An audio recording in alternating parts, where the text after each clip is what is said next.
Hi everyone, this is my Necromancer build guide walkthrough video for Last Epoch Season 3. I call this build the Demolition Mages. This build focuses on Skeletal Mage's skill called Profane Oblation that sacrifices the Skeleton Warriors, Rogues, and or Vanguards to deal explosive necrotic damage. I'm going to discuss the skills, passive tree, equipment, idols, and blessings.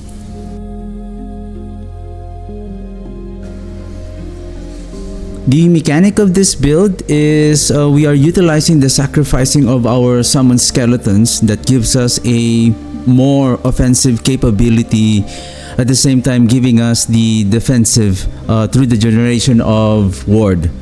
So let's discuss first the skills. So the fuel for the Profane Oblation of the mages. So for the mages, we are using these underlings to sacrifice the skeleton warriors, rogues, and vanguards.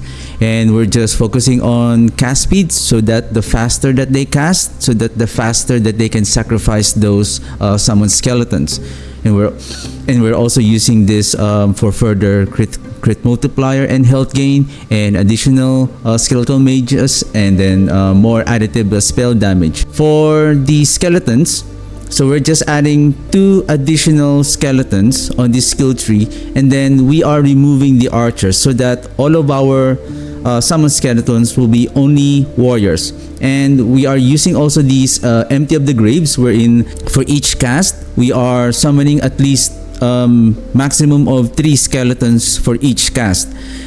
Just be cautious on maximizing this node, because this will also increase your mana. So just be cautious that make sure that you have this mind catcher, that you have this mana gain already, so that it will not burn your mana every time that you summon your skeletons. And of course, we're using this we're choosing this soul catcher to give us some more ward every time that the our summoned skeletons dies. And we're using this soul catcher to give us ward every time our skeleton dies. And then for additional buff, so we're using the Dread Shade for additional necrotic damage to our skeletal mages, more cast speed, and more damage. And we're using the Lone Watcher so that we can only even though it restricts us on casting 1 Dread Shade, but it removes the drained health to our mages. And then with the help of this one and this one, this increases the area so that the Dread Shade will buff our skeletal mages in a larger area. And in conjunction with the sacrificing, we're also using Summon Volatile Zombie, that for every time that our minion dies, we're choosing this Awakening Presence, that there is a 30% chance that they will be respawned, that they will be auto-casted. Of course, they're still spending our mana.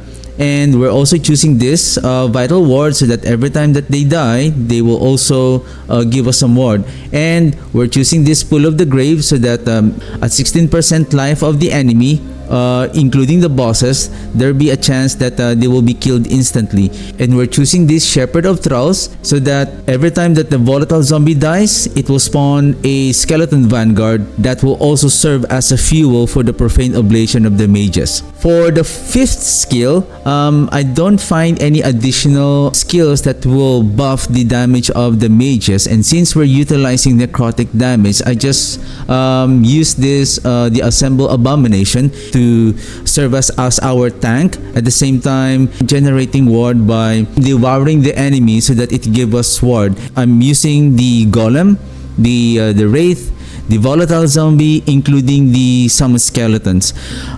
Just be cautious on using the Skeleton Warriors and the Summoned Skeletons, because make sure that you use the command A by pressing A key, so that the Abomination are always engaging on the enemies, because there are some cases that when he's so far away on the enemy, so he will just keep on devouring your Summoned Skeletons instead of the mages sacrificing the Summoned Skeletons. And we're choosing this Flesh and Bond, so that it will not absorb the mages. And then we're just choosing this for more scaling damage.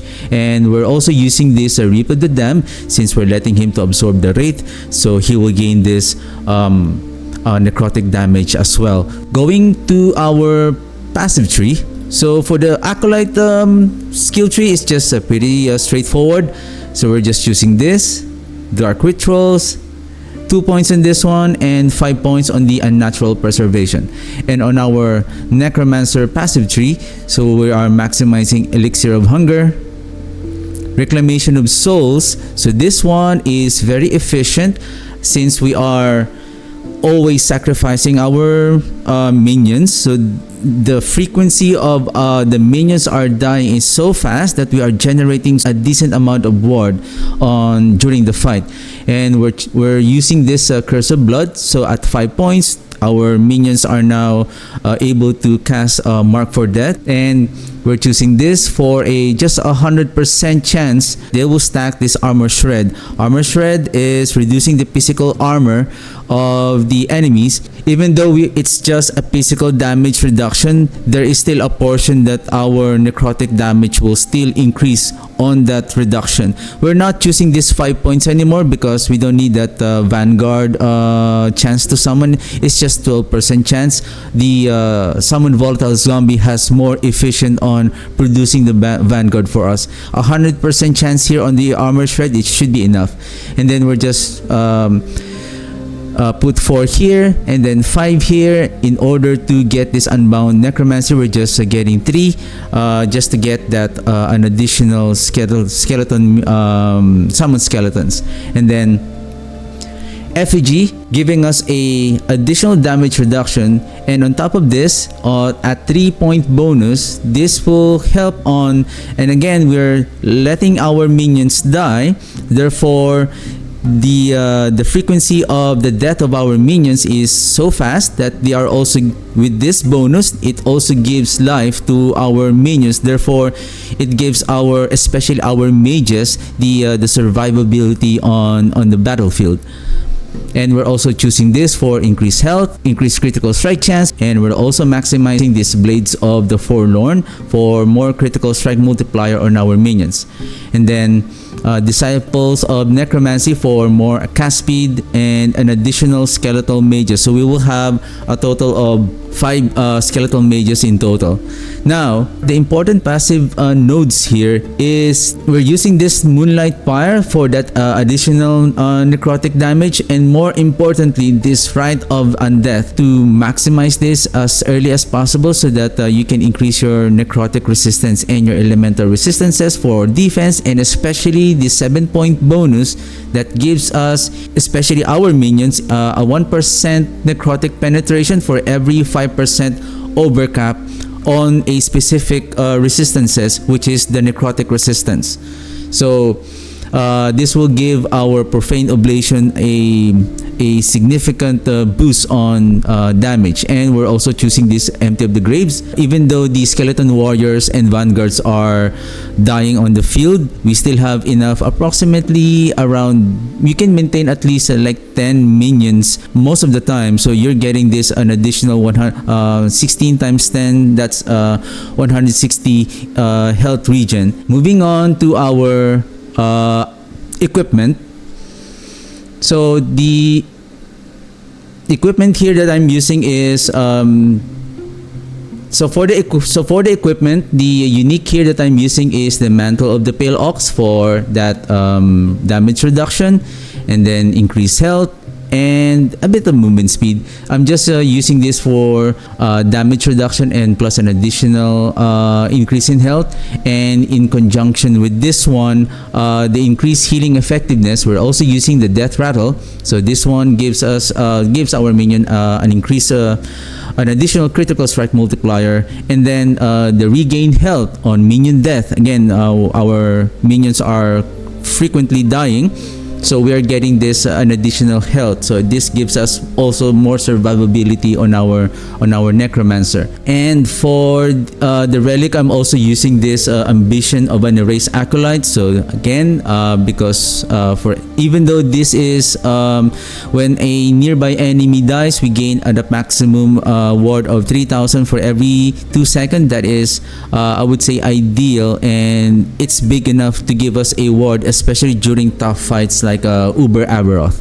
And The unique weapon that I'm using here is the Scale of Lemniscate, not the Blight of Lachesis. It's because the Blight of Lachesis, that even though it gives us an additional 2 skeletal mages, the additional affixes that it provides through the Weaver's Wheel, it's kind of a gambling on what kind of affixes that you will be getting. Unlike on the Scale of the Lemniscate, it has the minion damage, minion health, additional health to us, and the Dreadshade has an increased buff by 30%. And again, we're using the Dreadshade, so that gives our minions an additional cast speed and necrotic damage. And in addition to that, you have the a guarantee of the affix that you can add on the weapon. And the important affix that you need to put in if you have a 1 LP of this unique weapon should be the additive minion melee and spell damage, not the minion spell and bow.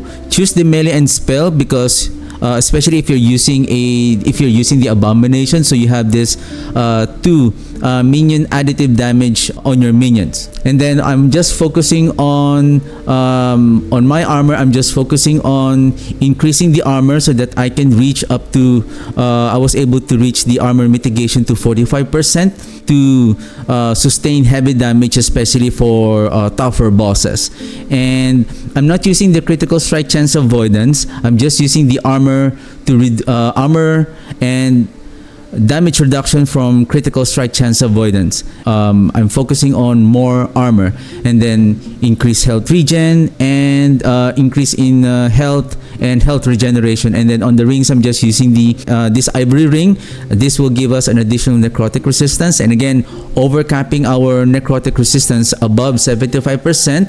So that will give us an additional necrotic penetration to our minions. And right now it is I think my build is around 220-ish, so I have 150%, so you divide it by 5, so you have an additional necrotic damage of 30%. So that's a significant increase on your necrotic damage. And again, speaking of necrotic penetration, the scale of this unique weapon has a minion necrotic penetration, and this is even though that you don't have an LP.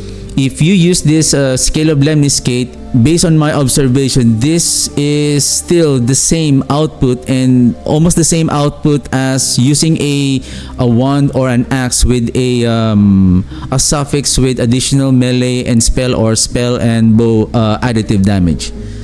Then going over to our idols. So for the idols is you can just check it out on my planner. So I'm just focusing on minion health, elemental resistance, and then I'm just adding here the armor and reduce bonus damage taken from critical strikes to make our critical strike reduction to be at a 100%. And I'm just really focusing on increased health and elemental resistance. And then I have this 2 humble idol that gives a more health regen and additional minion necrotic resistance. So this will give an additional necrotic resistance for the necrotic penetration instead of minion necrotic damage. This one is gonna be more potent than the necrotic damage. And then for the blessings, we're just using the void resistance from the Black Sun, increased health regen from the ending the storm, physical resistance from the Age of Winter, armor, or you can also use the minion damage here from the Spirits of Fire. And I'm not using the critical strike chance avoidance from the Reign of Dragons, but I'm using the necrotic resistance here to give us again more necrotic damage on more necrotic penetration to our minions. So yeah, there you have it. This build has a good clear speed and decent DPS for defeating timeline bosses, and as you can see on the gameplay, this build was able to defeat Uber Aberoth. The build planner and its loot filter can be accessed on the link on the description box below. For any questions, feedback and suggestions, feel free to post on the comment section below. If you like this video, how about subscribing on my channel and click that notification bell so that you'll be updated on my next videos. You can also visit my Twitch channel when I play the game. You can have a chat with me and enjoy the journey of my build and my fun gameplay when I go live. Hope you have fun playing this build, and thank you very much for watching. See you on my next video and have a good one. Bye!